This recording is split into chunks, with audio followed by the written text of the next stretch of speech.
Everyone, welcome to the chemistry times. आज हम discuss करेंगे, कंटिन्यू करेंगे ionic equilibrium of a solution. और इसी टॉपिक के अंडर क्या होता है, अभी ये सब टॉपिक्स आ जाते हैं कि एसिड बेस की थ्योरीज क्या होती है, सॉल्ट का पीएच कैसे कैलकुलेट करते हैं, पीएच क्या है, पीओएच क्या है, पीकेडब्ल्यू क्या है, इन सब का आपस में रिलेशन क्या होता है। तो ये सब ionic equilibrium in a solution, ये एक चैप्टर होता है आयनिक इक्विलिब्रियम, उसी हेडिंग के अंडर ये सब चीज़ें आ जाती हैं। तो अगर आपने आयनिक इक्विलिब्रियम को पढ़ लिया तो आपका ये वाला पूरा पोर्शन क्या है भी कंप्लीट हो जाता है।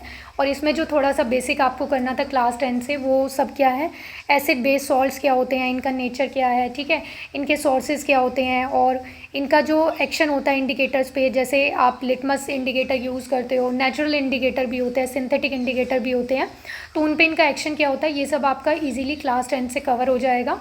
तो आज की क्लास में जो हम डिस्कस करने वाले हैं, आज की क्लास का जो टारगेट है वो क्या है भी, पीएच क्या होता है, पीओएच क्या है और पीकेडब्ल्यू क्या है। लास्ट क्लास में हमने डिस्कस किया था कि केडब्ल्यू क्या होता है, आयनिक प्रोडक्ट ऑफ वाटर क्या होता है, ये हमने यहाँ पर डिस्कस किया था लास्ट क्लास में। आज की क्लास में हम पीकेडब्ल्यू को डिस्कस करेंगे और साथ ही पीएच, पीओएच और पीकेडब्ल्यू इनका आपस में क्या रिलेशन होता है और लॉग को कैसे कैलकुलेट करते हैं, यानी कि किसी भी वैल्यू का लॉग कैसे आप देख सकते हो। अगर आपको क्वेश्चन में वैल्यू दी हुई है तो वेल एंड गुड, अगर वहाँ पर वैल्यू नहीं दी हुई होती है तो फिर आप किसी भी वैल्यू के लिए लॉग की वैल्यू कैसे कैलकुलेट करते हो, किसी भी नंबर का लॉग कैसे फाइंड आउट करते हो, अप्रॉक्सीमेट हम कैलकुलेट कर सकते हैं। तो वो सब हम आज की क्लास में सीखेंगे। और फिर एक लास्ट टॉपिक बच जाएगा यहाँ पर सॉल्ट्स का पीएच, कि सॉल्ट के पीएच को हम कैसे कैलकुलेट कर सकते हैं, उनके पीएच की वैल्यू क्या होती है, ये सब हम नेक्स्ट क्लास में डिस्कस करने वाले हैं। और एक पॉइंट और, क्लास को स्टार्ट करने से पहले, अकॉर्डिंग टू द सिलेबस, जब आप सिलेबस को देखोगे तो अकॉर्डिंग टू द सिलेबस हमने केमिस्ट्री का काफ़ी सिलेबस कवर किया हुआ है, काफ़ी टॉपिक्स को डिस्कस किया हुआ है। कुछ टॉपिक्स की आपको थ्योरीज़ मिलेंगी, थ्योरीज़ प्लस मतलब क्वेश्चन ही मिल जाएंगे। कुछ टॉपिक्स ऐसे हैं जो बिल्कुल बेसिक हैं, यानी कि क्लास 9 और 10 के हैं, और उनके आपको प्रैक्टिस सेट मिल जाएंगे। और हमने एक सीरीज़ को भी स्टार्ट किया हुआ है जिसमें हम प्रैक्टिस सेट डिस्कस कर रहे हैं, यानी कि पूरे सिलेबस में से क्वेश्चंस इंक्लूड करके हम वहाँ पर क्वेश्चंस को डिस्कस करते हैं। तो आप एक बार चैनल पे विज़िट करना और आपको इस तरह से सारी प्लेलिस्ट मिल जाएंगी, टॉपिक्स के नाम है और कोई अगर क्वेश्चन सीरीज़ है या कुछ भी है वो आपको बिल्कुल लिखे हुए मिल जाएंगे। तो आप अपने सिलेबस को देखना, सिलेबस में ये चेक करना कि कौन से टॉपिक्स हैं और फिर अपने सिलेबस के अकॉर्डिंग आप यहाँ पर वीडियोज़ को, प्लेलिस्ट को चेकआउट कर सकते हो, देख सकते हो कि कौन कौन से टॉपिक्स अभी आपको करने हैं या फिर उनका रिवीजन करना है, कौन से टॉपिक्स अभी आपको सीखने हैं। तो चलिए स्टार्ट करते हैं क्लास को। लास्ट क्लास में हमने डिस्कस किया था आयनिक प्रोडक्ट ऑफ वाटर और इसे कैसे रिप्रेजेंट करते हैं बाय द केडब्ल्यू। ये केडब्ल्यू क्या रिप्रेजेंट कर रहा है भाई, आयनिक प्रोडक्ट ऑफ वाटर, ये कांस्टेंट होता है और ये किसके इक्वल होता है, it is equal to the product of the, product का मतलब क्या है कि आपको मल्टीप्लाई करना है, multiplication of the concentration of hydronium ion and hydroxyl ion. Hydroxyl ion क्या होते हैं, OH नेगेटिव, हाइड्रोनियम आयन क्या होते हैं, H3O पॉजिटिव, या फिर आप H पॉजिटिव भी लिख सकते हो, दोनों ही करेक्ट है। इन दोनों की कंसंट्रेशन का प्रोडक्ट ही क्या होता है भी, मतलब मल्टीप्लिकेशन क्या होता है इनका, KW होता है, आयनिक प्रोडक्ट ऑफ वाटर। और साथ ही हमने ये भी देखा था कि जब सॉल्यूशन में क्या हो जाता है, हाइड्रोनियम आयन की कंसंट्रेशन किसके इक्वल हो जाती है, OH नेगेटिव आयन की कंसंट्रेशन के, हाइड्रोक्सिल आयन की कंसंट्रेशन के, तो सॉल्यूशन हमारा क्या होता है भाई, न्यूट्रल होता है। और क्या देखा था, हाइड्रोनियम आयन की कंसंट्रेशन अगर इंक्रीज़ हो जाती है as compare to hydroxyl ion, तो जो हमारा सॉल्यूशन होता है वो क्या होता है भी, एसिडिक इन नेचर होता है। अगर किसी सॉल्यूशन में हाइड्रोक्सिल आयन की कंसंट्रेशन ज़्यादा होती है as compare to hydronium ion की कंसंट्रेशन, तो वो सॉल्यूशन कैसा होता है भी, बेसिक इन नेचर होता है। तो ये सब हमने लास्ट क्लास में डिस्कस कर लिया था। और साथ ही हमने ये देखा था कि जो केडब्ल्यू होता है, केडब्ल्यू किस किस फैक्टर पे डिपेंड करता है। यहाँ पर हमने इसकी टेम्परेचर डिपेंडेंसी देखी थी, ठीक है, तो वो सब आप लास्ट क्लास से रिवाइज़ कर सकते हो। और अगर किसी ने नहीं देखा है तो पहले आप वो वाली क्लास को देख सकते हो, फिर उसके बाद आगे की क्लासेस को कंटिन्यू कर सकते हो। तो आज की क्लास का जो हमारा पहला टॉपिक है that is the pH scale, कि भाई पीएच क्या होता है।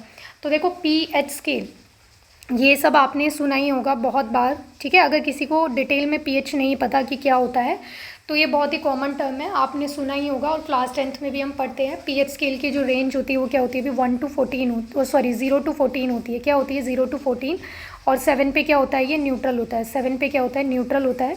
और जब हम मूव करते हैं 7 to 14 की तरफ तो ये क्या होता है, बेसिसिटी इंक्रीज़ होती है, यानी कि बेसिक करेक्टर इंक्रीज़ होता है। और जब हम मूव करते हैं 7 to 0 की तरफ तो यहाँ पर क्या होता है, एसिडिक करेक्टर क्या होता है भाई, इसका इंक्रीज़ होता है। तो अब ये जो पीएच स्केल होता है ये है क्या, ठीक है। अब देखो ये वाला जो टॉपिक है आयनिक प्रोडक्ट ऑफ वाटर, इसमें हमने क्या सीखा था कि जो वाटर का आयनाइजेशन होता है, उसमें वाटर का जो आयनाइजेशन होता है उसमें क्या होता है भाई, concentration of hydronium ion and hydroxyl ion, यानी कि वाटर जब डिसोसिएट होता है, H2O जब डिसोसिएट होता है, आयनाइज होता है, तो ये जो डिसोसिएशन करने के बाद बनाता है वो क्या बनाता है, हाइड्रोनियम आयन प्लस में हाइड्रोक्सिल आयन। तो यहाँ पर इनकी कंसंट्रेशन क्या होती है, इक्वल अमाउंट में होती है, यानी कि किसी सॉल्यूशन में जितने हाइड्रोनियम आयन प्रोड्यूस हो रहे हैं उतने ही क्या होते हैं भी, हाइड्रोक्सिल आयन प्रोड्यूस होते हैं। ये हमने आयनिक प्रोडक्ट ऑफ वाटर में डिस्कस किया था। अगर क्या होता है, कंसंट्रेशन इसकी इंक्रीज हो जाएगी तो एसिडिक बन जाता है, अगर इसकी इंक्रीज हो जाती है तो क्या बन जाता है, बेसिक बन जाता है। तो यहाँ पर आप ये भी बोल सकते हो कि जो कंसंट्रेशन होती है हाइड्रोजन आयन की, वो हमें एक आइडिया देती है कि कोई भी सब्सटेंस जो है, किसी भी सब्सटेंस का जो एक्वस सॉल्यूशन होता है, whether it is acidic in nature और बेसिक इन नेचर, कि भाई अगर आपको ये पता चल गया कि हाइड्रोनियम आयन की कंसंट्रेशन कितनी है, तो आप ये आइडिया लगा सकते हो ना कि सॉल्यूशन एसिडिक है या फिर बेसिक है, और फिर उस वैल्यू से आप ये भी आइडिया लगा सकते हो कि वो कितना एसिडिक इन नेचर है और कितना बेसिक इन नेचर है। अगर आपको हाइड्रोनियम आयन की कंसंट्रेशन पता लगी है तो उसी से आप एक आइडिया लगा सकते हो कि वो बेसिक इन नेचर कितना है। जैसे देखो फॉर एग्जांपल, अगर आपको ये पता है कि हाइड्रोनियम आयन की कंसंट्रेशन क्या होती है, ज़्यादा होती है, अगर हाइड्रोनियम आयन की कंसंट्रेशन ज़्यादा होती है, H पॉजिटिव की कंसंट्रेशन क्या है भाई, ज़्यादा है, तो जो pH की वैल्यू है, pH की वैल्यू क्या आएगी, कम आएगी। अब इसको कंफ्यूज नहीं करना है, ऐसे मत सोचना कि हाइड्रोजन की कंसंट्रेशन इंक्रीज़ हो रही है तो pH की वैल्यू भी बढ़ रही है। pH की वैल्यू क्या होती है, डिक्रीज़ होती है, क्योंकि देखो 7 से जब आप 0 की तरफ मूव करते हो तो एसिडिक करेक्टर क्या होता है, इंक्रीज़ होता है। तो यानी कि 0 वाला, 1 वाला क्या होता है, 2 वाला, ये क्या होता है, जिनकी भी pH की वैल्यू ये होती है, वो ज़्यादा स्ट्रांगली क्या होते हैं, एसिडिक इन नेचर होते हैं। तो आप ये बोल सकते हो कि जैसे जैसे हाइड्रोजन आयन की कंसंट्रेशन इंक्रीज़ होगी, pH की जो वैल्यू होती है वो क्या होती है, डिक्रीज़ होती है। अगर pH की वैल्यू डिक्रीज़ हो रही है तो इसका मतलब क्या है कि यहाँ पर वो एसिडिक इन नेचर बनेगा, वो क्या बनेगा भी, एसिडिक इन नेचर। और अगर कोई एसिड इन नेचर है, यानी कि अगर वहाँ पर हाइड्रोजन आयन की कंसंट्रेशन ज़्यादा है, तो ऑब्वियस सी बात है फिर वो क्या हो जाएगा, लेस बेसिक बनेगा। क्या बनेगा भी, लेस बेसिक बनेगा, या फिर बेसिक इन नेचर होगा ही नहीं। और क्या बोल सकते हो कि वहाँ पर जो हाइड्रोक्सिल आयन की कंसंट्रेशन है वो सब क्या है, कम होगी, वो क्या होगी भाई, कम होगी। ये सब क्या है, आपस में कोरिलेट है चीज़ें। तो यहाँ से स्टेटमेंट वाले क्वेश्चन बन सकते हैं, वो घुमा के क्वेश्चन पूछ सकता है।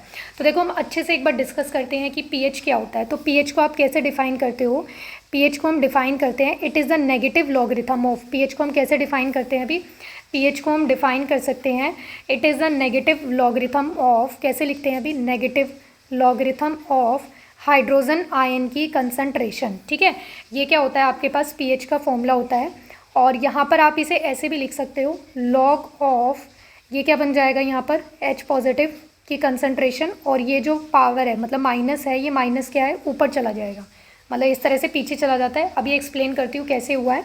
और फिर इसे हम लिख सकते हैं ऐसे, अब किसी की भी पावर जब नेगेटिव होती है, आपने पढ़ा ये 10⁻⁻1 होता है, तो उसे आप कैसे लिख सकते हो, 1/10। इसका मतलब यही होता है ना, 10⁻⁻2 होता है, मतलब ये क्या है भाई, 1/10⁻2 है, यानी कि ऊपर चला जाता है डिनोमिनेटर से न्यूमरेटर में, तो पावर क्या हो जाती है, नेगेटिव। तो अगर यहाँ पर ये H पॉजिटिव -1 आ रहा है, तो इट मीन्स आप इसे ऐसे भी लिख सकते हो, log of concentration of hydronium ion, ऐसे लिख सकते हो।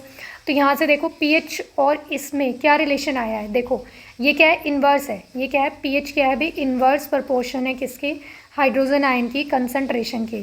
इट मीन्स हाइड्रोजन आयन की कंसंट्रेशन जितनी ज़्यादा होगी, जितना ज़्यादा हाइड्रोनियम आयन होगा, जितनी ज़्यादा H पॉजिटिव आयन की कंसंट्रेशन होगी, pH की वैल्यू क्या आएगी, उतनी ही कम होगी। ये बात हो गई क्लियर यहाँ से। अभी जो मैं पीछे एक्सप्लेन कर रही थी कि H पॉजिटिव ज़्यादा है तो pH की वैल्यू कम आएगी, वो देखो हमने फॉर्मूले से भी देखा। फॉर्मूला क्या होता है, देखो pH का negative logarithm of hydronium ion की कंसंट्रेशन। आप इसे कैसे लिख सकते हो, log of H positive ion की कंसंट्रेशन -1। अभी मैं इसको लॉग की प्रॉपर्टीज़ को एक्सप्लेन करूँगी, तब यहाँ पर ये वाला पॉइंट डिस्कस करूँगी कि कैसे ये -1 ऊपर चला गया है। और फिर अगर किसी की भी पावर नेगेटिव होती है तो आप उसे कैसे लिख सकते हो, डिनोमिनेटर में ले जाते हो, तो 1 में हाइड्रोनियम आयन की कंसंट्रेशन आ गई। तो यहाँ से आपने क्या देखा कि pH क्या है, इन्वर्स रिलेशन रखता है किसके साथ, हाइड्रोनियम आयन की कंसंट्रेशन के साथ। अगर यहाँ पर H पॉजिटिव आयन की कंसंट्रेशन ज़्यादा है तो pH की वैल्यू क्या होगी भाई, कम आएगी। और अगर आप यहाँ पर क्या करते हो, हाइड्रोनियम आयन की कंसंट्रेशन जो होती है वो कम होती है, तो pH की वैल्यू क्या आएगी भाई, ज़्यादा आएगी। यानी कि pH जो वैल्यू है यहाँ पर क्या है, 7 से 0 की तरफ मूव करेगा, ठीक है, 7 से 0 की तरफ मूव करेगा, और यहाँ पर क्या हो जाएगा, 0 से टूवर्ड 7 की तरफ मूव करेगा। पीएच की वैल्यू इंक्रीज़ होने का मतलब यही तो हो गया।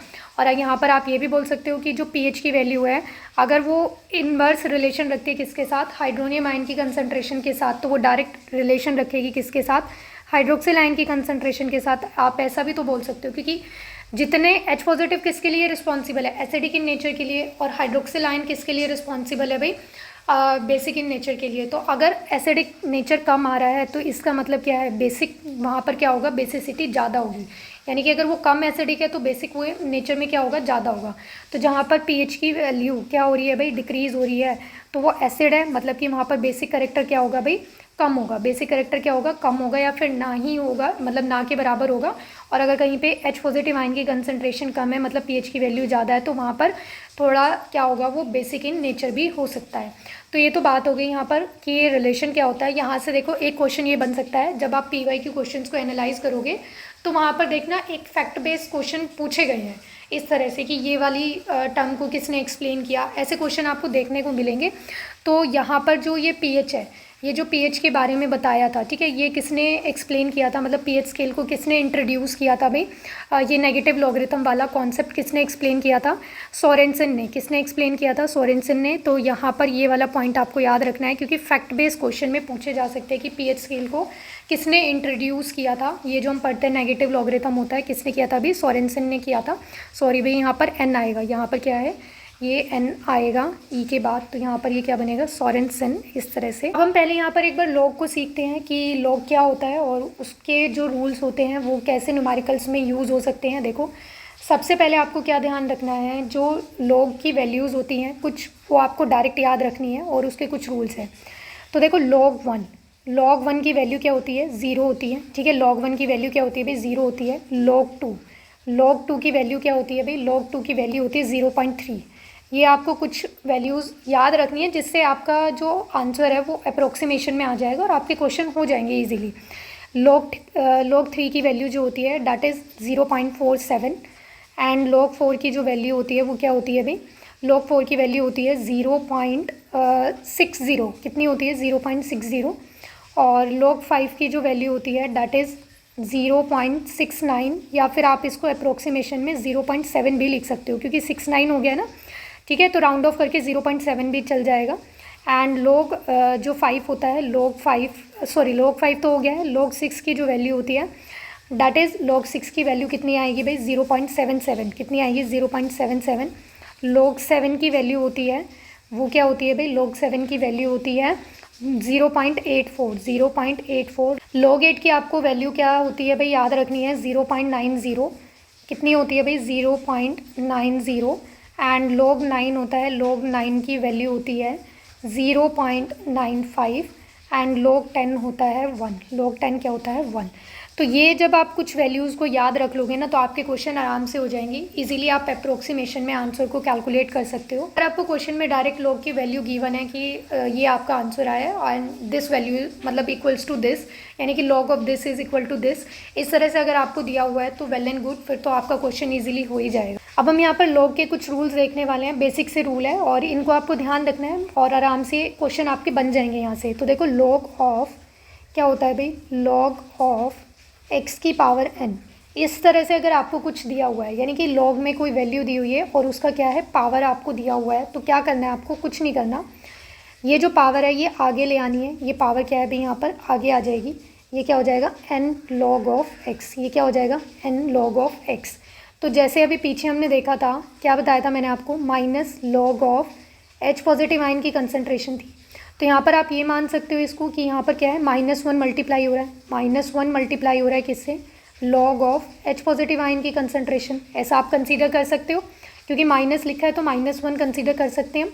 तो यहाँ पर क्या है, अब ये -1 क्या है, इस लॉग की कंसंट्रेशन क्या आ गया, देखो सेम ऐसे यहाँ पर दिया हुआ है जो ये इस फॉर्म में है, तो ये लॉग x, ये लॉग H पॉजिटिव आयन की कंसंट्रेशन n क्या है यहाँ पर -1।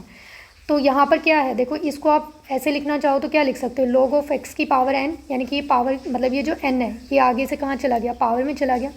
तो सेम यहाँ पर क्या हुआ, लॉग ऑफ H पॉजिटिव की कंसंट्रेशन और ये क्या हो गया -1, और यहाँ से ये क्या बन गया, लॉग ऑफ, यानी कि क्या आ गया था 1 में H पॉजिटिव की कंसंट्रेशन। तो पीछे हमने ये देखा था ये pH होता है, यही हमने pH देखा था। तो इसलिए मैंने बोला था कि जब हम लॉग के रूल्स को डिस्कस करेंगे तो आपको ये समझ में आ जाएगा। तो ये पॉइंट हो गया क्लियर। अब देखो जैसे फॉर एग्जांपल एक और एग्जांपल देखते हैं। अगर इस तरह से आपको दिया हुआ है log ऑफ 2 की पावर 3, ठीक है, इस तरह से अगर आपको दिया हुआ है log 2 की पावर 3, तो क्या करना है, ये 3 आगे आ जाएगा, 3 log ऑफ 2, 3 log ऑफ 2। तो यहाँ पर 3 मल्टीप्लाई में log 2 की वैल्यू देखो कितनी है 0.3, तो यहाँ पर पुट किया आपने और ये कितना आ गया 0.9। तो यहाँ पर log 2 रेज़ टू पावर 3 का आंसर क्या आ गया आपके पास 0.9 आ गया। बस एक रूल तो आपको ये ध्यान रखना है कि log की पावर log में जब किसी की भी पावर होती है तो वो क्या बन जाता है, अभी पावर आगे आ जाती है n log ऑफ x बन जाएगा। तो एक रूल तो ये हो गया है। सेकेंड रूल देखो क्या होता है, सेकेंड रूल होता है जब भी क्या होता है मल्टीप्लाई में होता है, जब भी कोई दो वैल्यूज़ क्या होती है आपस में मल्टीप्लाई में होती है तो क्या होता है, देखो जैसे for example log a into B दिया हुआ है आपको, log a into B given है, तो यहाँ पर ये क्या बन जाएगा, ये ऐड हो जाती है log a प्लस में log b, ये क्या होता है log a प्लस में log b बन जाता है। देखो अभी इसे भी एक एग्जाम्पल के थ्रू समझते हैं। जैसे फॉर एग्जांपल यहाँ पर आपको दे दिया log 6 गिवन है, ठीक है, log 6 गिवन है, और सपोज़ आपको log 6 की वैल्यू भी नहीं पता है, यहाँ पर log 6 की वैल्यू फाइंड आउट करनी है और आपको log 6 की ये वाली वैल्यू भी याद नहीं है, और तो कैसे फाइंड आउट कर सकते हैं, देखो इसे, तो log 6 को आप ऐसे लिख सकते हो log 2 मल्टीप्लाई ऑफ 3 लिख सकते हैं। तो ये इस फॉर्म में आ गया है log a इंटू बी में। अब ये क्या बन जाएगा log 2 प्लस में log 3, log 2 प्लस में log 3, log 2 की वैल्यू देखो कितनी है आपके पास 0.47, 0.47 प्लस में log 3 की वैल्यू कितनी है, देखो 0.60, कितनी है भाई 0.60 है, और सॉरी log 3 की वैल्यू log 2 की वैल्यू, ये वैल्यूज़ को हमने गलत लिख लिया है अभी, log 2 की वैल्यू कितनी है 0.3 है, log 2 की वैल्यू कितनी है अभी 0.3 है, प्लस में log 3 की वैल्यू कितनी है 0.47, ये है। जब आप इसे ऐड करोगे डेसिमल में, डेसिमल के नीचे एडिशन होता है, ठीक है, ये कई बार हम ऐसे भी मिस्टेक कर देते हैं। अब ये जैसे 0.3 था, यहाँ पे 0.47 है, तो हम यहाँ पे 3 के पीछे 0 को ऐड करेंगे क्योंकि डेसिमल के नीचे डेसिमल आता है जब आप ऐड करते हो। तो यहाँ पर देखो ये क्या बन जाएगा, ये आपने ऐड किया तो कितना आ गया 0.477, कितना आ गया भाई यहाँ पर 0.477 आ गया। तो यही तो देखो यहाँ पर किसकी वैल्यू थी, log 6 की वैल्यू है। तो इस तरह से हम log को यूज़ कर सकते हैं। नेक्स्ट एक और जो फॉर्मूला है, बस ये 3 ही फॉर्मूले हैं, इनसे आपके क्वेश्चन बड़े आराम से प्यार से हो जाएंगे। Next formula is log a divided by b। अगर दो वैल्यूज़ हैं और वो क्या है डिवीज़न में है, तो यहाँ पर आपको क्या करना है, जब डिवीज़न में होता है तो इन वैल्यूज़ को क्या कर देना है, आपको माइनस कर देना है, log a minus log b। अब इसका भी एप्लीकेशन पार्ट देख लेते हैं कि ये कैसे होगा। फॉर एग्ज़ाम्पल यहाँ पर आपको क्या दिया हुआ है log, ठीक है, यहाँ पर अगर आपको इस तरह से दिया हुआ है log 2 डिवाइडेड बाय 3 इस तरह से गिवन है, तो यहाँ पर क्या बन जाएगा log 2 माइनस log 3, ये आ गया। और यहाँ पर log 2 की वैल्यू कितनी होती है भाई, log 2 की वैल्यू कितनी है 0.3 है, और log 3 की वैल्यू कितनी है माइनस 0.47 है। बस इसे सॉल्व कर लेंगे तो आपके पास क्या है, सॉल्व करने के बाद log 2/3 इसका आंसर आ जाएगा, ठीक है। इस तरह से हम यूज़ कर सकते हैं। और देखो कुछ और भी कॉन्सेप्ट्स है किस तरह से आप अप्लाई कर सकते हो। जैसे देखो log 8 है, log 8 को आप कैसे लिख सकते हो, log ऑफ 2 की पावर 3, क्योंकि 2 इंटू 2 इंटू 2 क्या होता है 2 2 ज़ा 4, 4 2 ज़ा 8, तो आप इसे ऐसे भी लिख सकते हो। तो ये क्या बन जाएगा 3 log ऑफ 2। अभी हमने पढ़ लिया है कि ये क्या होती है, पावर आगे आ जाती है, तो 3 log ऑफ 2, तो 3 log 2 की वैल्यू देखो कितनी है भाई 0.3 है, तो यहाँ पर ये कितना आ जाएगा 0.9।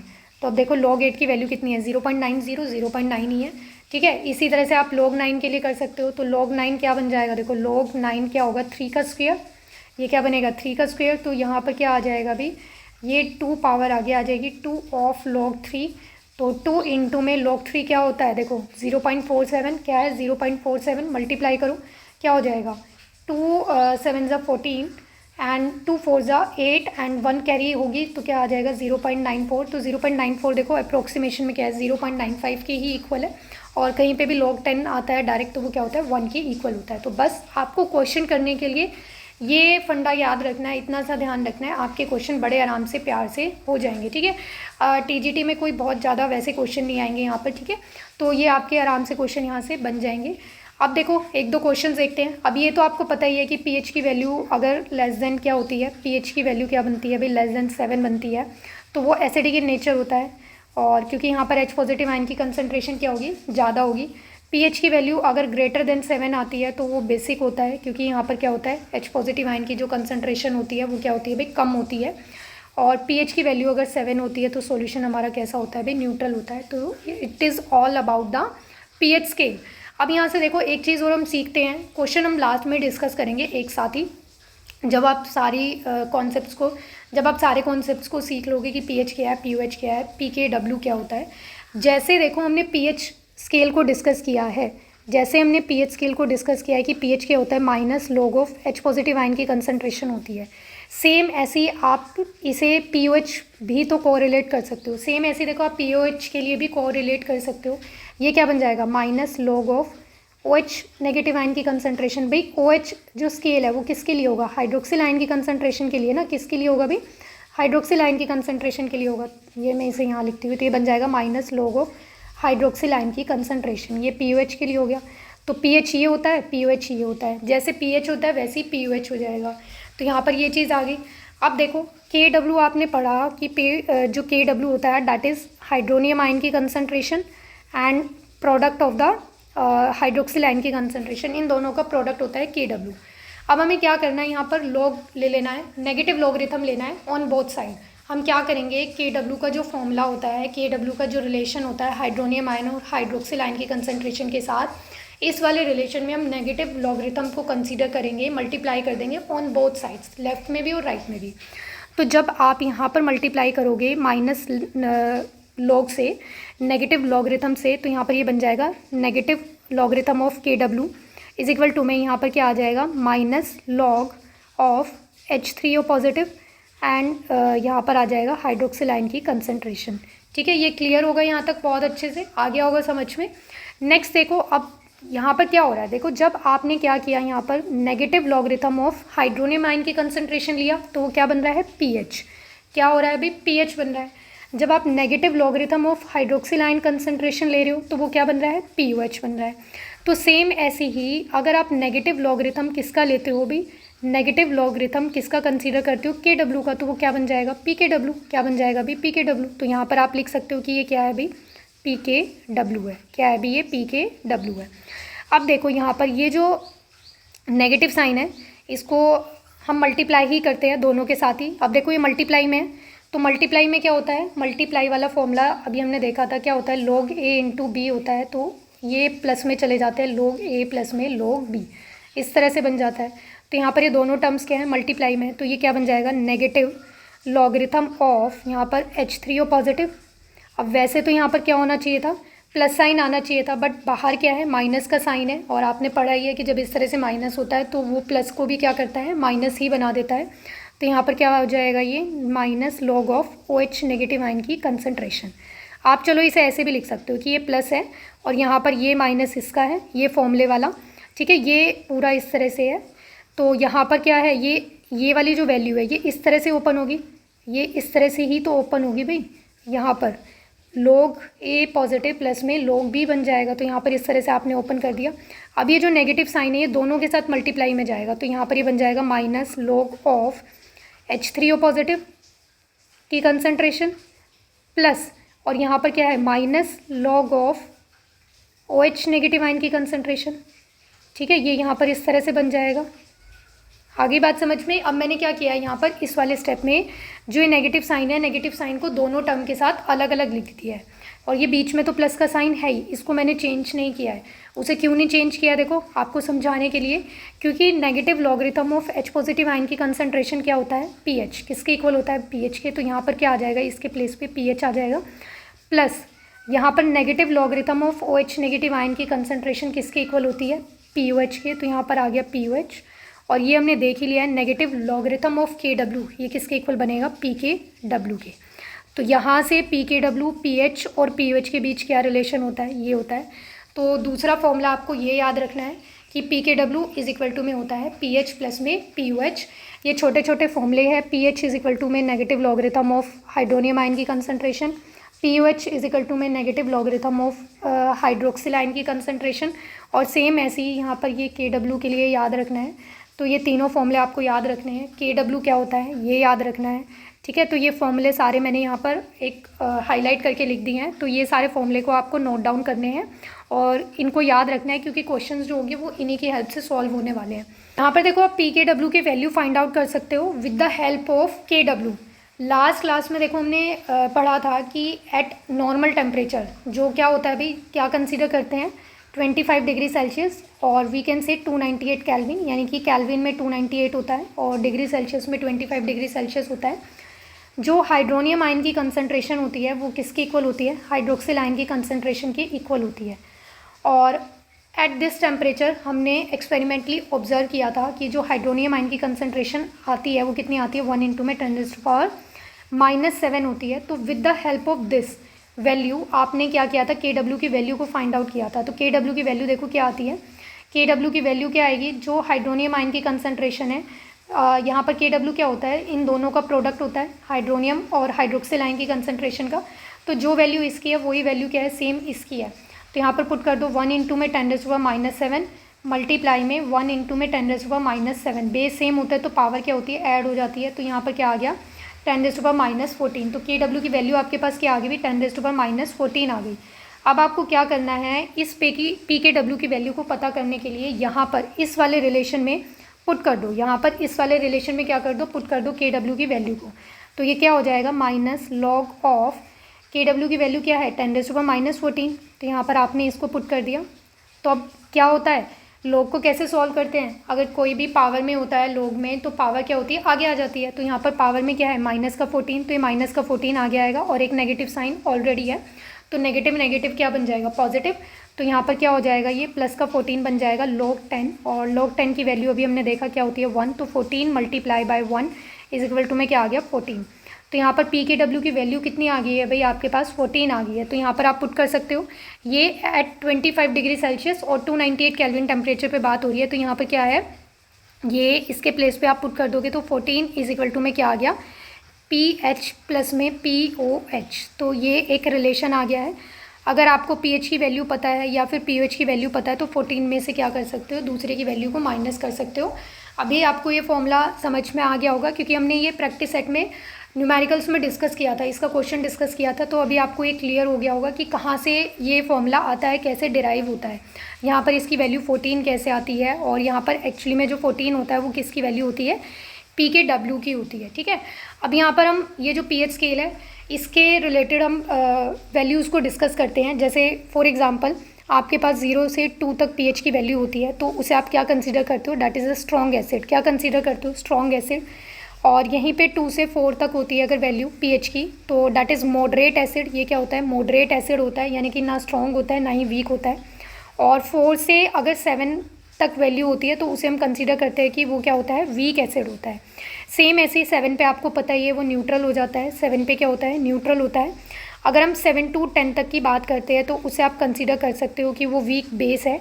और 10 to 12 तक जाते हैं तो that is a moderate base, ये मॉडरेट बेस होता है। और 12 to 14 जो रेंज होती है ये क्या होती है भी, स्ट्रॉन्ग बेस की होती है। तो ये रेंज भी आपको याद रखनी है, क्योंकि कई बार वो क्या करता है, pH की वैल्यू आपको दे देगा या फिर pOH की वैल्यू दे देगा, और उसके अकॉर्डिंग आपको क्या करना है। ये देखो मैंने आपको वैल्यूज़ जो बताई है ना, ये pH की बताई है।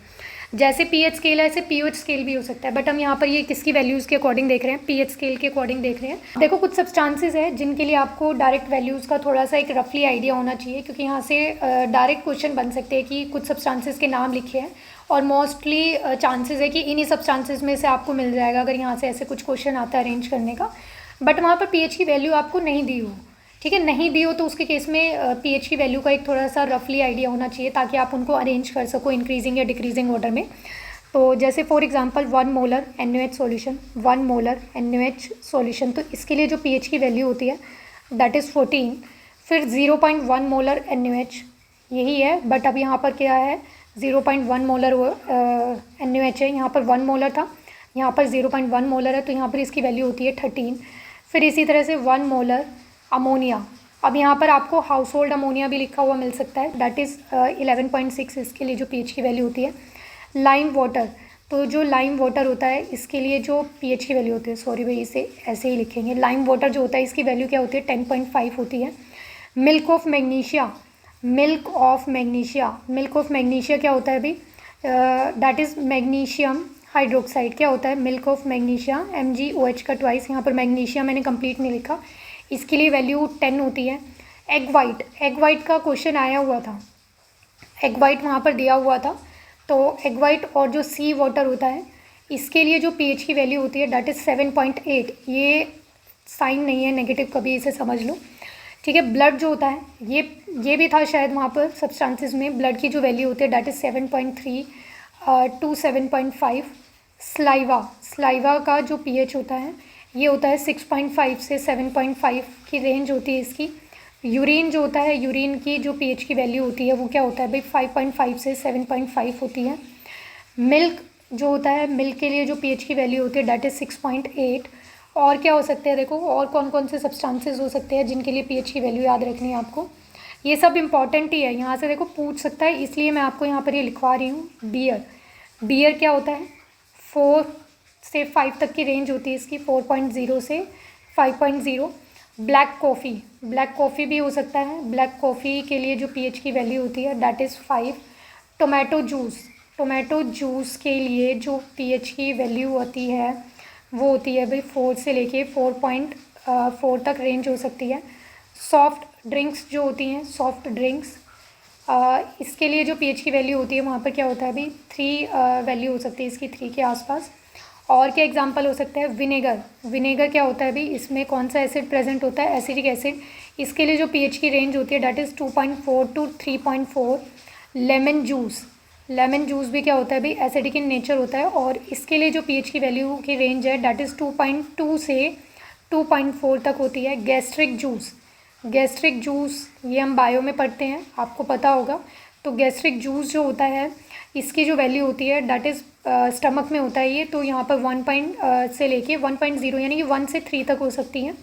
और जो बैटरी एसिड है, यहाँ पर जो मुझे क्वेश्चन ध्यान है उसमें देखो एग वाइट था, ब्लड था, और शायद बैटरी थी, और NaOH या फिर हाउस होल्ड अमोनिया, ऐसे करके कुछ सब्सटेंसेस दिए हुए थे। तो बैटरी एसिड जो एसिड्स यूज़ करते हैं हम बैटरीज़ में, उसके लिए जो pH की वैल्यू होती है दैट इज़ 0.5। और जो 1 मोलर HCl रहता है, HCl तो स्ट्रॉन्ग एसिड है, तो इसके लिए जो वैल्यू होती है अप्रॉक्सीमेट 0 ही होती है, ठीक है, क्योंकि ये क्या होता है अभी स्ट्रॉन्ग एसिड होता है, यहाँ पर भी हम स्ट्रॉन्ग एसिड्स का यूज़ करते हैं, तो इसलिए बैटरी एसिड की भी वैल्यू क्या है 0.5 है, ठीक है। तो ये हो गए कुछ सब्सटेंसेस। एक बार मैं चेक कर लेती हूँ कोई और तो नहीं रह गया है, ठीक है। यहाँ पर मिल्क हो गया है ना, मिल्क नहीं लिखा है हमने, ठीक है, हाँ मिल्क हो गया है, मिल्क की वैल्यू कितनी है 6.8 है। तो आई थिंक ये हमने सारे ही इंपॉर्टेंट सब्सटेंसेस लिख लिए हैं, जहाँ से मतलब अगर आपको अरेंज करने के लिए देगा तो वो इन्हीं में से मिलेगा, मोस्ट ऑफ द चांसेस है कि यहीं से आपको मिले देखने को। अब pH और pOH के बीच में भी हमने रिलेशन देख ही लिया है कि क्या होता है, कैसे P के W इज इक्वल टू में आता है pH प्लस में pOH के। अगर pH की वैल्यू क्या है, अगर pH की वैल्यू क्या होती है भाई लेस देन 7 है, अगर pH की वैल्यू क्या होती है लेस देन 7 है, इट मीन्स वहाँ पर pOH की वैल्यू क्या आएगी ग्रेटर देन 7 आएगी। भाई इन्वर्स से तो रिलेशन रखेंगे क्योंकि ये हाइड्रोनियम आयन की कंसनट्रेशन की बात कर रही है, हाइड्रोक्सिल की। सेम ऐसे ही अगर कहीं पे किसी के लिए pH की वैल्यू ग्रेटर देन 7 आती है तो उसके लिए जो pH की वैल्यू है वो क्या होगी भाई लेस देन 7 होगी, क्योंकि दोनों में क्या है भाई इनवर्स रिलेशन है। यहाँ पर ये जो पूरा कॉन्सेप्ट था pH pOH का ये कंप्लीट हो गया है, और कुछ फॉर्मूले जो आपको याद रखने थे वो मैंने आपको बता दिया है। लॉग क्या होता है, लॉग को आप कैसे याद रख सकते हो, लॉग की वैल्यू अगर आपको डायरेक्ट दी हुई है तो आप क्वेश्चन में डायरेक्ट पुट कर सकते हो, नहीं तो ये कुछ वैल्यूज़ हैं और ये फॉर्मूलेज़ हैं, इनको याद रख के इनको मेमोराइज़ करके आप इजीली क्वेश्चन को सॉल्व कर सकते हो। एक दो क्वेश्चंस को डिस्कस करते हैं ताकि आपको समझ में आ जाए कि यहाँ से क्वेश्चन देखो कैसे बन सकते हैं। फॉर एग्जाम्पल आपको देखो इस तरह से क्वेश्चन दिया हुआ है कि calculate the pH of sample of soft drink. एक सैम्पल दिया हुआ है आपको किसका भी, सॉफ्ट ड्रिंक का, और वहाँ पर जो हाइड्रोनियम आयन की कंसनट्रेशन आपको दी हुई है, हाइड्रोनियम आयन की कंसनट्रेशन क्वेश्चन में ही बता दी है, कितनी दी हुई है अभी 3.8 इंटू में 10⁻⁻3। ये यहाँ पर आपको भी हाइड्रोनियम आयन की कंसनट्रेशन दी हुई है।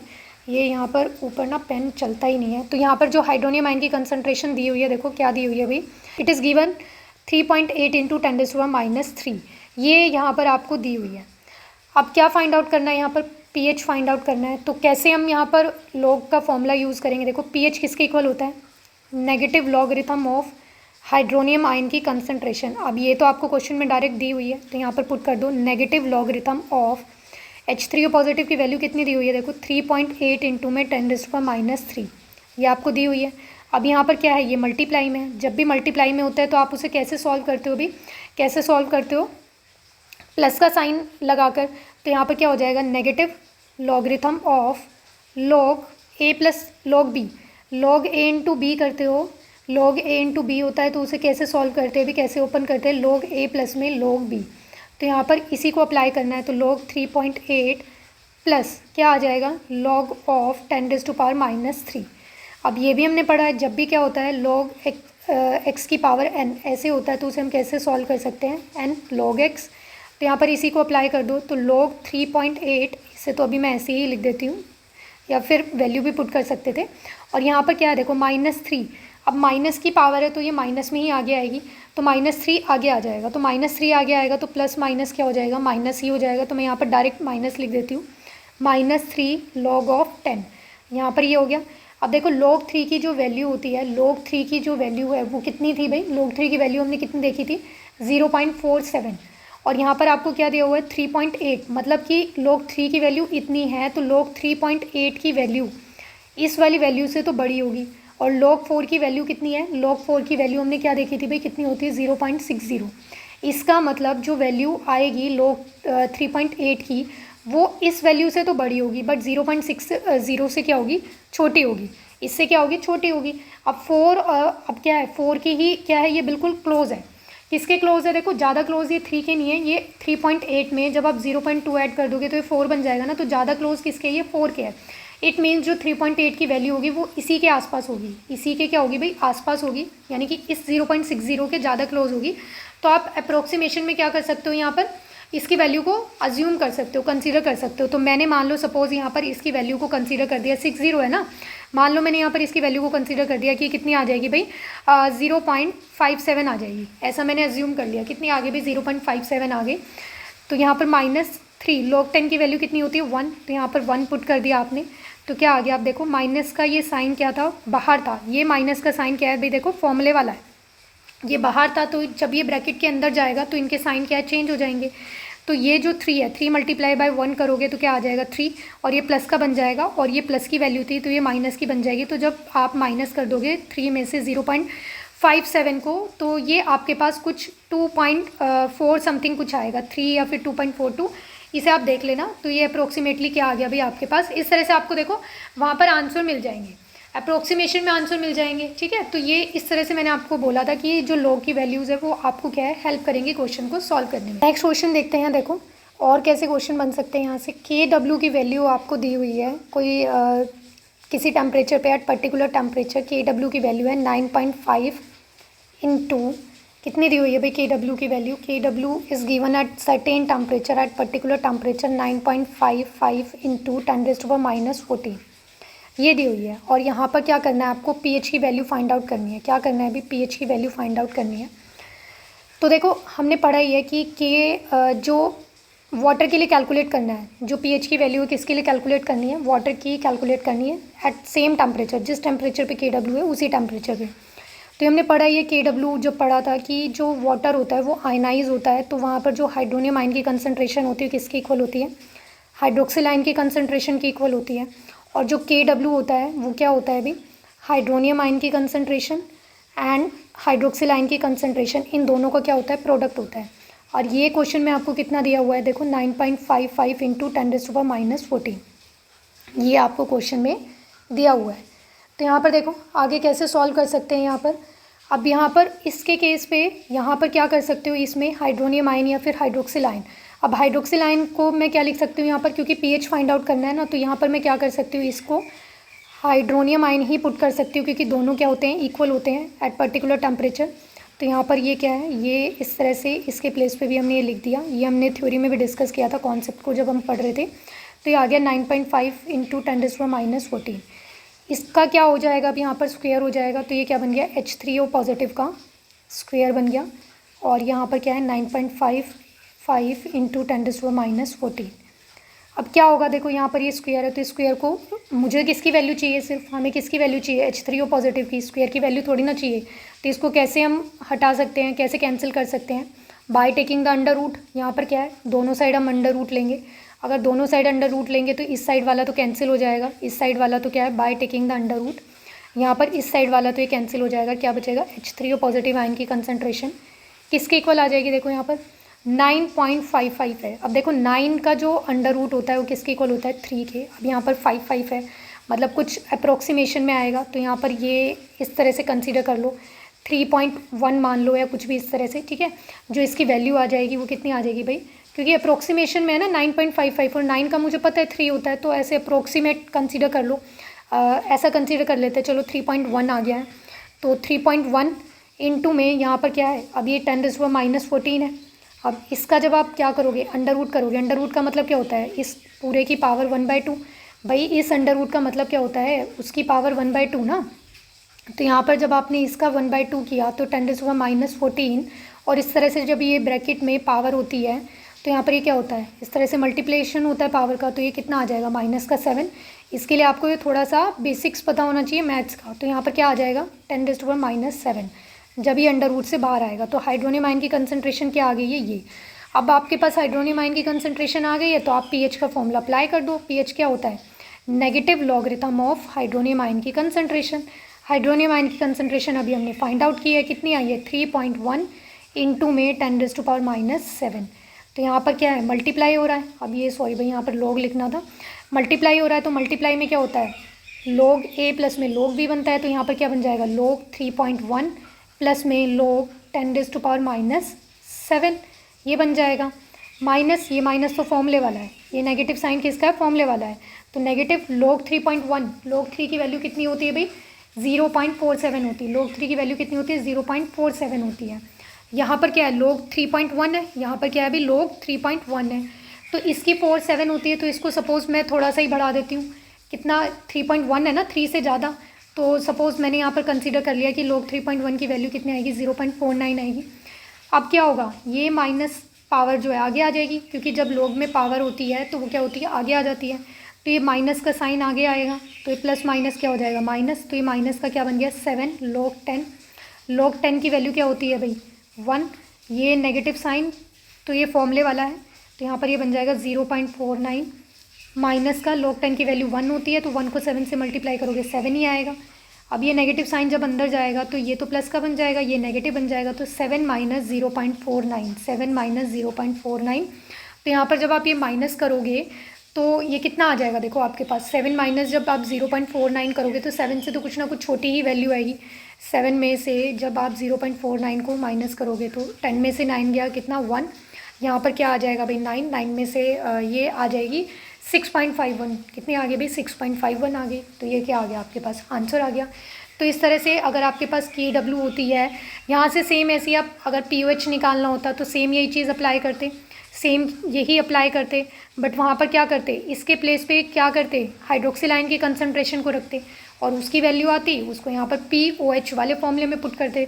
तो इस तरह से हम KW की हेल्प से भी क्या है पीएच POH कैलकुलेट कर सकते हैं। नेक्स्ट क्वेश्चन डिस्कस करते हैं। अभी ये लास्ट टाइप का क्वेश्चन डिस्कस कर रहे हैं आज की क्लास का, और जो बाकी इसकी पॉसिबिलिटीज़ है कि कैसे क्वेश्चन बन सकते हैं उनको हम नेक्स्ट सेशन में या फिर जो क्वेश्चन प्रैक्टिस होगी उसमें डिस्कस करेंगे, ठीक है। तो ये जो लास्ट क्वेश्चन है इसमें भी आपको 2-3 नए कॉन्सेप्ट सीखने को मिलेंगे। तो देखो क्या दिया हुआ है क्वेश्चन है कि एट 298 केल्विन पे आपको क्या करना है हाइड्रोनियम आयन की कंसनट्रेशन फाइंड आउट करनी है एंड हाइड्रोक्सिल आयन की कंसनट्रेशन फाइंड आउट करनी है। ये आपको दिया हुआ है, और जो सॉल्यूशन दिए हुए हैं आपको देखो कौन से दिए हुए हैं भाई 0.02 normal HNO3 solution, 0.02 normal HNO3 solution, और जो दूसरा सॉल्यूशन आपको गिवन है that is 0.005 normal KOH solution. इन दोनों ही सॉल्यूशन में आपको हाइड्रोक्सिल आयन और हाइड्रोनियम आयन की कंसनट्रेशन को फाइंड आउट करना है। देखो कैसे करेंगे, इसको करने से पहले एक बार हम ये N को देखते हैं कि N क्या है, नॉर्मेलिटी क्या है, और ये एसिड और बेस कैसे प्रेजेंट है। तो देखो चलो पहले एसिड और बेस की ही बात कर लेते हैं। तो एसिड कैसा है, देखो ये मोनोबेसिक एसिड है। कैसा एसिड है अभी मोनोबेसिक है। मोनोबेसिक इसे क्यों बोल रहे हैं, क्योंकि यहाँ पर ये क्या कर रहा है एक ही H पॉजिटिव आयन को फर्निश करेगा। जब आप इसका एक्वा सॉल्यूशन बनाते हो तो ये क्या करता है एक ही H पॉजिटिव आयन को प्रोड्यूस करेगा, तो इसलिए इसे हम क्या बोलते हैं मोनोबेसिक। तो ये जो एसिड होते हैं ये क्या शो करते हैं बेसिसिटी, क्या शो करते हैं बेसिसिटी। तो अगर कोई HNO3 एसिड की बेसिसिटी पूछे आपसे तो ये कैसा है इसकी बेसिसिटी क्या है, 1 है। क्या है इसकी बेसिसिटी, 1 है। That is a mono basic. अब ऐसी H2SO4 की अगर बात करें तो H2SO4 क्या करेगा, देखो आपको पता ही है ये क्या करता है, 2H पॉजिटिव आयन को फर्निश करता है और सल्फेट आयन बनाता है। तो यहाँ पर इसने कितने हाइड्रोनियम आयन को प्रोड्यूस किया है, कितने H पॉजिटिव आयन प्रोड्यूस हुए हैं, 2। तो that is the di basic. ये क्या बनेगा, डाई बेसिक बनेगा और इसकी जो बेसिसिटी है वो क्या आएगी, 2 आएगी। ठीक है, इसी तरह से H3PO3 हो सकता है, 4 हो सकता है। तो ये क्या बन जाएगा, ट्राई बन जाएगा, ट्राई बेसिक बन जाएगा और जो इसकी बेसिसिटी आएगी वो कितनी आ जाएगी, 3 आ जाएगी। तो यहाँ पर जो आपको ये HNO3 दिया हुआ है that is a mono basic acid. Same ऐसे देखो QH क्या है, बेस होता है, QH क्या है, बेस। तो बेस के लिए हम क्या चेक करते हैं, बेस के लिए हम देखते हैं एसिडिटी। और एसिडिटी क्या होती है बेस की, कि वो कितने हाइड्रोक्सिल आयन को प्रोड्यूस करता है, कितने हाइड्रोक्सिल आयन बना रहा है। तो जैसे यहाँ पर 1 बन रहे थे, ऐसे यहाँ पर देखो ये क्या करेगा, अपने एक्वस सॉल्यूशन में एक ही हाइड्रोक्सिल आयन को प्रोड्यूस करेगा। ये एक मोल अगर आप इसका लेते हो, एक मोलिक्यूल लेते हो तो ये एक ही बनाता है। तो यहाँ पर क्या आ जाएगा, ये मोनो एसिडिक है। ये क्या है भाई, मोनो एसिडिक है। और यहाँ पर इसकी एसिडिटी कितनी आ गई, 1 आ गई। सेम ऐसे आप कोई दूसरे भी एग्जांपल ले सकते हो बेस के। ठीक है, तो इस तरह से ये क्या होती है, बेस की हम एसिडिटी चेक करते हैं और एसिड के लिए क्या होता है, बेसिसिटी होती है। ये मोनो बेसिक है, ये मोनो एसिड बन जाएगा। इसी तरह से ये क्या है, di basic, di acidic, tri basic, tri acidic, इस तरह से ये बन सकते हैं। तो यहाँ पर ये तो बात हो गई इसकी, क्योंकि क्वेश्चन में दिया हुआ था और ये N लिखा हुआ है तो N के लिए तो आपको ये वाला कॉन्सेप्ट पता ही होना चाहिए। ठीक है, N क्या है, नॉर्मेलिटी। N क्या है, नॉर्मेलिटी। जो नॉर्मेलिटी होती है वो क्या होती है, देखो नॉर्मेलिटी वैसे क्या होती है अभी, it is the gram equivalent of solute. Gram equivalent of solute यानी कि जिसको भी आप डिज़ोल्व करते हो उसके ग्राम इक्विलेंट, और यहाँ पर क्या करते हो, volume of solution in litre. ये होती है नॉर्मेलिटी। और अगर आप इसे डिटेल में समझना चाहते हो तो हमने कंसंट्रेशन टर्म्स को डिस्कस किया हुआ है, तो वहाँ से आप इसे समझ सकते हो। यहाँ पर हम डिस्कस नहीं करेंगे इसे, ठीक है, नहीं तो फिर कॉन्सेप्ट बड़ा हो जाएगा, क्वेश्चन और बड़ा हो जाएगा। नॉर्मेलिटी और मोलारिटी में भी एक रिलेशन होता है। क्या होता है, नॉर्मेलिटी इज इक्वल टू में valency factor, valency factor multiply होता है किससे, मोलारिटी से। तो उसकी क्या आ जाती है आपके पास, नॉर्मेलिटी। अगर हम किसी भी सॉल्यूशन के लिए उसके मोलारिटी को मल्टीप्लाई कर देते हैं उसके वैलेंसी फैक्टर से, तो वहाँ पर क्या आ जाता है, नॉर्मेलिटी फाइंड आउट कर सकते हो आप। तो या तो आप नॉर्मेलिटी ऐसे फाइंड आउट करो या फिर ऐसे, पहले मोलारिटी निकालो फिर उसको उसके वैलेंसी फैक्टर से मल्टीप्लाई कर दो, या फिर ग्राम इक्विवेलेंट कैलकुलेट करके फिर वॉल्यूम से डिवाइड कर दो, फिर नॉर्मेलिटी को फाइंड आउट कर लो। अब ये वैलेंसी फैक्टर क्या होता है, तो वैलेंसी फैक्टर क्या है, valency factor in case of acid और बेस तो क्या बन जाएगा कि यहाँ पर कितने H पॉजिटिव और OH नेगेटिव आयन प्रोड्यूस हो रहे हैं। Valency factor in case of acid और बेस क्या बन जाएगा यहाँ पर कि कितने H positive OH negative ion produce हो रहे हैं। और अगर कहीं पर H positive OH negative ion furnish नहीं होते, प्रोड्यूस नहीं होते, तो वहाँ पर फिर हम क्या देखते हैं कि इलेक्ट्रॉन कितने ट्रांसफ़र हो रहे हैं, यानी कि इलेक्ट्रॉन कितने इन्वॉल्व हो रहे हैं वहाँ पर। ठीक है, एक स्पीशीज़ से दूसरी स्पीशीज़ बनने में, तो जितने इलेक्ट्रॉन्स की इन्वॉल्वमेंट होती है वही क्या होता है, उसका वैलेंसी फैक्टर होता है। ठीक है, तो ये तो बात होगी किसकी, अभी यहाँ पर वैलेंसी फैक्टर की। तो हम यहाँ पर अब ये जो H पॉजिटिव आयन की कंसंट्रेशन आपको फाइंड आउट करनी है, तो H पॉजिटिव आयन की कंसंट्रेशन को फाइंड आउट करने के लिए आपके पास क्या होना चाहिए, आपके पास क्या होना चाहिए भी, H पॉजिटिव आयन की कंसंट्रेशन को फाइंड आउट करने के लिए उस सॉल्यूशन की मोलारिटी पता होनी चाहिए। क्या पता होना चाहिए, मोलारिटी। क्योंकि मोलारिटी का मतलब क्या है, जैसे 1 मोलर सॉल्यूशन है, अगर आपने क्या किया है 1 मोलर HCl लिया है, तो HCl कैसे आयनाइज होता है, H पॉजिटिव Cl नेगेटिव में। तो यहाँ पर ये 1 मोलर सॉल्यूशन क्या करेगा, 1 मोल ही H पॉजिटिव आयन बनाएगा और 1 मोल ही क्या करेगा, Cl नेगेटिव आयन बनाएगा। तो इसलिए मोलारिटी क्या है, यहाँ पर जितने आयंस, मतलब जो भी उसकी मोलारिटी होती है सॉल्यूशन की, वो उतनी ही क्या करता है, उतने ही मोलर, उतने ही आयंस को वो फर्निश करता है। तो अगर आपने यहाँ पर इस 0.02 नॉर्मल सॉल्यूशन की मोलारिटी को फाइंड आउट कर लिया, तो आपको ये पता लग जाएगा कि वहाँ पर इस हाइड्रोनियम आयन की कंसंट्रेशन कितनी है, मतलब कि हाइड्रोनियम आयन की कंसंट्रेशन क्या आएगी। तो क्या करेंगे, अब हम यहाँ पर इस वाले रिलेशन का यूज़ करेंगे, नॉर्मेलिटी वाले का। तो यहाँ पर HNO3 का जो वैलेंसी फैक्टर आएगा वो कितना आएगा, 1 आएगा, क्योंकि ये एक ही H पॉजिटिव आयन को फर्निश कर रहा है, 1 मल्टीप्लाई में। अब यहाँ पर क्या करना है, मोलारिटी आपको कितनी दी हुई है, देखो 0.02, और मोलारिटी फाइंड आउट करनी है। तो जब आप 0.02 को 1 से डिवाइड करोगे तो 0.02 ही आएगा, तो मोलारिटी कितनी आ गई सॉल्यूशन की, 0.02। तो यहाँ से आपने क्या कॉन्सेप्ट को समझा, क्या देखा आपने, यहाँ से आप ये कंक्लूड कर सकते हो कि जो मोनो एसिडिक या फिर मोनो बेसिक रहते हैं उनके लिए जो उनकी नॉर्मेलिटी होती है वही क्या होती है, उनके लिए मोलारिटी होती है। तो जब क्या होता है, वैलेंसी फैक्टर क्या रहेगा भाई, वैलेंसी फैक्टर जब 1 होता है, वैलेंसी फैक्टर क्या होता है, 1 होता है, तो नॉर्मेलिटी किसकी इक्वल होती है, मोलारिटी की होती है। यहाँ से आपने ये एक नए कॉन्सेप्ट को सीखा है। मोनो एसिडिटी क्या होती है, बेसिसिटी क्या होती है, ये सब भी हमने सीखा। नॉर्मेलिटी और मोलारिटी का रिलेशन, नॉर्मेलिटी का फॉर्मूला, इसको अगर समझना है तो आप कंसंट्रेशन टर्म वाली वीडियो को एक बार देख सकते हो, और इसको आपको समझना ही चाहिए क्योंकि वैसे भी कंसंट्रेशन टर्म्स आपको करनी है, आपके सिलेबस में दी हुई है, तो यहाँ से भी क्वेश्चन बन सकते हैं। अब यहाँ से क्या है, आपको पता चल गया इस सॉल्यूशन की मोलारिटी कितनी है। अगर इस सॉल्यूशन की मोलारिटी इतनी है तो इसका मतलब जो HNO3 है 0.02 मोलर है। तो ये जब आयनाइज होगा तो आयनाइज कैसे होगा, H पॉजिटिव प्लस में NO3 नेगेटिव नाइट्रेट आयन में, तो इसके 0.02 मोल्स क्या करेंगे, 0.02 मोल्स को ही फर्निश करेंगे। यानी कि जितने यहाँ पर ये आयंस रहेंगे, भाई देखो अगर आपने 10 NaCl लिए हैं तो 10 NaCl कैसे मिलकर बने हैं, 10 Na और 10 Cl से ही तो मिलकर बने होंगे ये, तो यहाँ पर ये सेम अमाउंट में ही तो फर्निश होगा, 10 Na पॉजिटिव प्लस में 10 Cl नेगेटिव। तो सेम ऐसी जो कंसंट्रेशन इसकी यहाँ पर रहेगी वही क्या है, उतने ही तो ये हाइड्रोनियम आयन को प्रोड्यूस करेगा। तो यहाँ पर हाइड्रोनियम आयन कितने प्रोड्यूस हो रहे हैं भाई, 0.02 नेगेटिव, कितने भाई 0.0। तो यहाँ पर आप ऐसे ही लिख सकते हो इसको कि 0.02 मोलर, और कैसे लिख सकते हो 2 अपॉन में ये क्या बनेगा 100, और इसे हम ऐसे भी लिख सकते हैं 2 इंटू में 10⁻⁻2 क्या आ जाएगी यहाँ पर इसकी मोलारिटी, ये आ गई यहाँ पर इसकी मोलारिटी। अब क्या करना है यहाँ पर इस सॉल्यूशन के लिए, अब ये तो फाइंड आउट कर ही लिया आपने कि हाइड्रोनियम आयन की कंसंट्रेशन क्या आएगी, वो हमने देख लिया। अब इसके लिए OH नेगेटिव आयन की कंसंट्रेशन भी तो फाइंड आउट करनी है। लास्ट क्लास में हमने सीखा था और आज भी कई बार डिस्कस कर चुके हैं कि KW क्या होता है, हाइड्रोनियम आयन की कंसंट्रेशन एंड हाइड्रोक्सिल आयन की कंसंट्रेशन का प्रोडक्ट। तो यहाँ पर क्या करोगे आप, इसी रिलेशन का यूज़ करके क्या होता है KW, यहाँ पर क्या फाइंड आउट करना है OH नेगेटिव ना, तो यानी कि KW अपॉन में क्या आ जाएगा, हाइड्रोनियम आयन की कंसंट्रेशन, क्योंकि आपने हाइड्रोनियम आयन की कंसंट्रेशन को फाइंड आउट कर लिया है। एसिड है तो ये क्या करेगा, H पॉजिटिव आयन को ही फर्निश करेगा। तो यहाँ पर ये क्या है, इस तरह से KW की वैल्यू एट 298 केल्विन टेम्परेचर बताई थी मैंने, कितनी होती है 10⁻⁻14 होती है, कितनी होती है 10⁻⁻14। हाइड्रोनियम आयन की कंसंट्रेशन कितनी आई है भाई, 2 इंटू में 10⁻⁻2। तो यहाँ पर देखो ये क्या है 1/2, अब इसके यहाँ पर तो कुछ है नहीं ना, 10⁻⁻14 ही है ऊपर, तो ये क्या है 1/2 10⁻⁻14, और ये जो वैल्यू है ये ऊपर जाएगी, तो ऊपर जाकर क्या होती है पावर प्लस की हो जाती है, पॉजिटिव बन जाती है।